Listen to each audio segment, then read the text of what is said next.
ক্ষতি কেন করলো তোমরা? আমার এত বড় ক্ষতি কেন করলো? আমার স্বামীর ছিল তরে শোয়াই নিল, ওরা কোনো মানুষ না।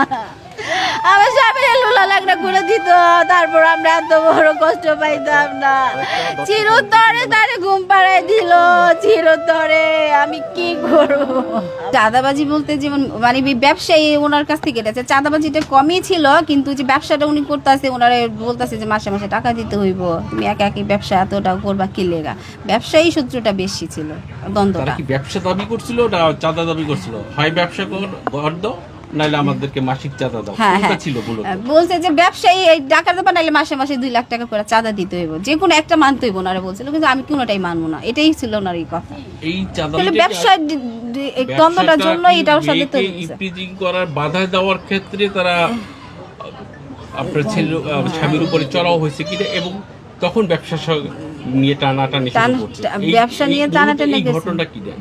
মূলত ঘটনাটা ব্যবসায়ী আগে ছিল, কিন্তু যখন আমার মেয়ের এইসব কথাবার্তা বলতে, ওটা হলো জাস্ট ওটা একটা ফর্মালিটি দেখাইছে যে মেয়ের কিছু করার জন্য মারামারি করছে। আসলে ওনার আগে থেকে ওনারা বিক্ষোভ হয়ে রয়েছে, মানে ওনার প্রতি। স্বামীর সাথে তো এরা রাজনৈতিকভাবে এবং ভাঙারি ব্যবসায় একে অপরের সাথে বন্ধুত্ব সম্পর্ক। হ্যাঁ হ্যাঁ, ভালো। ব্যবসায়িক দ্বন্দ্ব নিয়ে শুরু হয় করবে ব্যবসায়ী দ্বন্দ্ব তো মানে এমনি তো রেগুলার 5 বছরে ধরে কন্টিনিউ ব্যবসাটা করতেছি। এই কিছুদিন ধরে মানে 3-4 মাস ধরে ওনার প্রতি বহুত আক্ষেপ হয়ে রয়েছে, মানে এটা নেওয়ার জন্য ওনারে অনেক চাপ দিতেছে, এটা করার জন্য।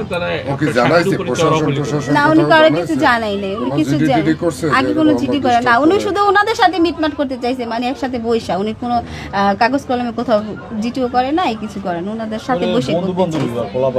এই যে মাহিনের বাসায় নাকি এই যে ঈশা আপনার হাজবেন্ডের আশাও যাওয়া ছিল, বাবা ভাতও খাইতো, হ্যাঁ হ্যাঁ, ভালোই সম্পর্কে ছিল, কিন্তু ওনারা এখন ওনার প্রতি এতটা বিক্ষোভ হয়ে গেছে যে ওনাদের সাথে মানে আমার হাজবেন্ডের ব্যবসাটা এখন করতে দেবো না, ওনারাও থেকে চাঁদা চায়, টাকা চায়। ঠিক আছে, আগে ভালো সম্পর্ক ছিল, এখন বন্ধুর মতন খাওয়া দাওয়া করতে যাইতো, যেহেতু আমার স্বামী একটু ভালো প্রতিষ্ঠানে যাইতেছে, তখন ওনাদের চোখ পড়ে গেছে, এর জন্য ওনারা হচ্ছে যে আমার একটু একটা বিষয় আমাদের কাছে তথ্য এসেছে যে পলাশ নামের এক জনের অধীনে আপনার হাজবেন্ড একসময় চাকরি করতে। হ্যাঁ, তারপর থেকে তিনি গেল 4 বছর আগে আর কি আলাদা হয়েছেন এবং নিজের ব্যবসা শুরু করেছেন। হ্যাঁ হ্যাঁ, এই বিষয়ে আমাদের একটু বলেন। এই বিষয়ে উনি অনেক ভালো ছিল, উনি মানে ওনার কাছে আমার হাজবেন্ডটাকে চাকরি করতো, এক এক জায়গায় যে ওনার বান্ধব, তখন থেকে শেখার পরে উনি বলছে যে তুমি ভাই যে একটা ব্যবসা নিতে, উনি বলছে যে ভাই আমি নিজে ব্যবসা করবো, ওনার কাছ থেকে মানে শিখা। হ্যাঁ, ওখান থেকে উনিও বলছে যে যাও, তুমি যখন ব্যবসা করতে চাও করো, আমি যেটুকু পারি তোমার সাহায্য করি। তখন কিছু দিচ্ছে, পরে উনি নিজে এই যে দোকান নিতেছে বা করতেছে, তখন থেকে একটু একটু করে উনি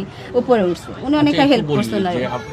তো আমানুল্লাহ আমানের সমর্থনে বিএনপির সঙ্গে জড়িত ছোটবেলা থেকে। হ্যাঁ, যদি কেরানীগঞ্জে থাকে, ওর বোন ওর আমানুল্লাহ আমাকে ভোট দিচ্ছে, এবং গত 17 বছরে রাজনীতির ছিল না বিভিন্ন কারণে। 5ই আগস্টের পরে রাজনীতির সমর্থনে বিভিন্ন সভা সমাবেশে যাওয়া শুরু করে, এবং এদের সাথে সম্পৃক্ততা কিন্তু বাড়ে। এরাও তো ভাঙ্গারি ব্যবসায়ী, কিন্তু এই ভাঙ্গারি ব্যবসায়ী থাকার পরেও আপনার স্বামীর ব্যবসায় চাঁদা দাবি করলো কেন? না মালিকেরা দাবি করছে? কোনটি হবে মূলত? চাঁদাবাজি বলতে যেমন মানে ব্যবসায়ী ওনার কাছ থেকে গেছে, চাঁদাবাজিটা কমই ছিল, কিন্তু যে ব্যবসাটা উনি করতেছে, ওনারা বলতেছে যে মাসে মাসে টাকা দিতে হইব, তুমি একা একই ব্যবসা এতটা করবা কি লেগা? ব্যবসায়ী সূত্রটা বেশি ছিল, দ্বন্দ্বটা। তারা কি ব্যবসা দাবি করছিল না চাঁদা দাবি করছিল? হয় ব্যবসা কর দাও, নাইলে আমাদেরকে মাসিক চাঁদা দাও, কোনটা ছিল মূলত? বলছে যে ব্যবসায়ী টাকা দেবা, নাইলে মাসে মাসে 2 লাখ টাকা করে চাঁদা দিতে হইব, যে কোনো একটা মানতে হইব ওনারা বলছিল, কিন্তু আমি কোনোটাই মানবো না, এটাই ছিল ওনার এই কথা। এই চাঁদা